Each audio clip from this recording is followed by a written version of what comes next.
হাতিরহানা দাপাদাপি আবারও লোকালয়ে নকশালবাড়িতে নজর রাখবো। নকশালবাড়ির নিরপানিয়া এলাকা, সেখানে দাঁতালের দাপাদাপি।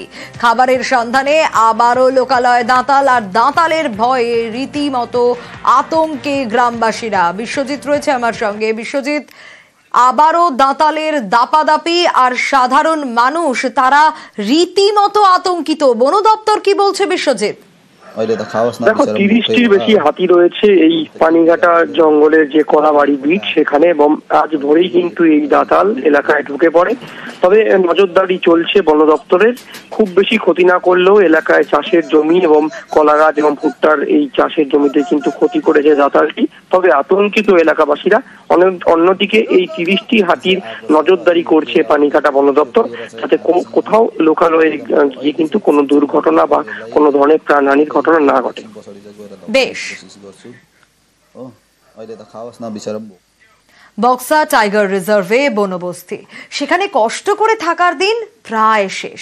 মাথা তুলছে পাকা ঘর। সৌজন্যে রাজ্য সরকারের বাংলার বাড়ি প্রকল্প।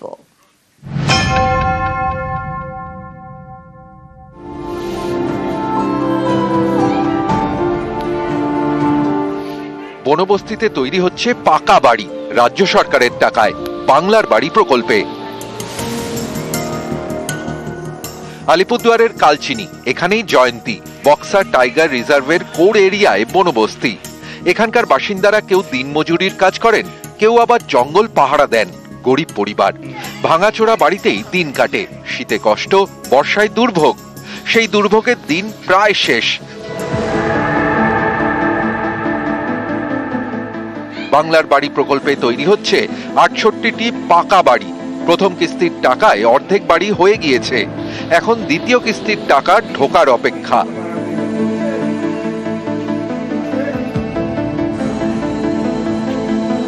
টাকার বাড়ি বানাচ্ছি, এখন সেকেন্ড কিস্তির অপেক্ষায় আছি যে সেকেন্ড কিস্তি আমাদের কবে ঢুকবে, যে আমরা ফুল বাড়ি বানাতে পারবো।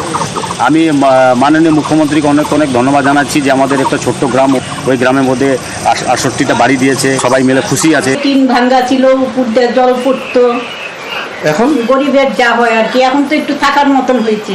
উনি খুব ভালো করতেছে, ভালোই ব্যবস্থা করছে, লোকের জন্য খুব সহায়তা করছে। উনির উপরে পুরো ধন্যবাদ আছে আমাদের।